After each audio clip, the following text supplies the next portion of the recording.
is a Fox News alert with new video and stunning video at that. It comes to us from Belgrade, Serbia. Right now, the Associated Press is reporting that there are protesters in the streets.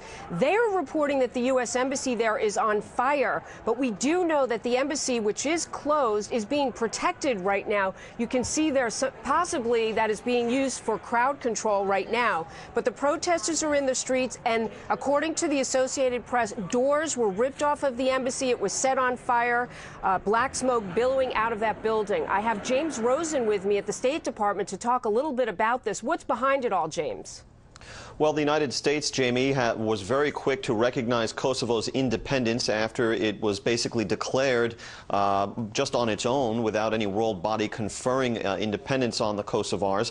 And obviously what you're seeing is an angry reaction to the United States being so quick to recognize Kosovo's independence. The ethnic Serbs do not want to see Kosovo have independence. The Russians did not want to see Kosovo gain its independence. And so this is, to some extent, a predictable reaction, but of course an excessive one insofar as it's turning to violence. Well, given the fact that it is somewhat predictable, what are they predicting next, James? Can they get this situation under control? Well, that'll be a matter for the local authorities there.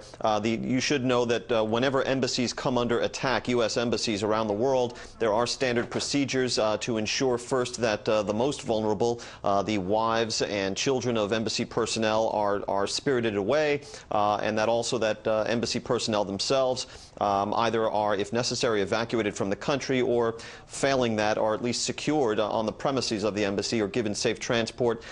This is the diplomatic security, which is a branch of the State Department that looks after these kind of situations, and this wouldn't be the first they've faced. If we can go back to that video that we were showing here in Control Room 4, we were showing what I can now confirm is being reported was tear gas in the streets and also armored jeeps coming down the streets trying to clear the crowds.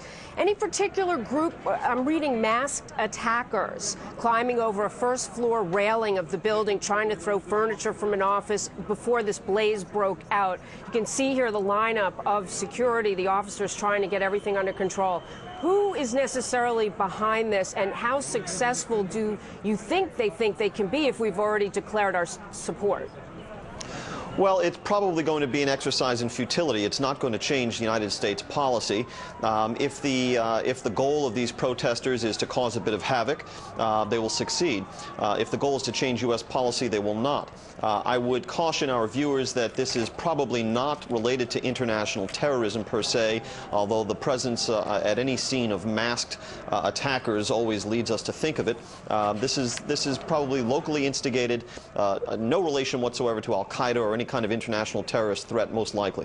Okay, and at this time, this new video suggesting that the crowds are absolutely huge, but so is the police force on it. Thank you, James, very much. Meanwhile, a Dutch tourist in France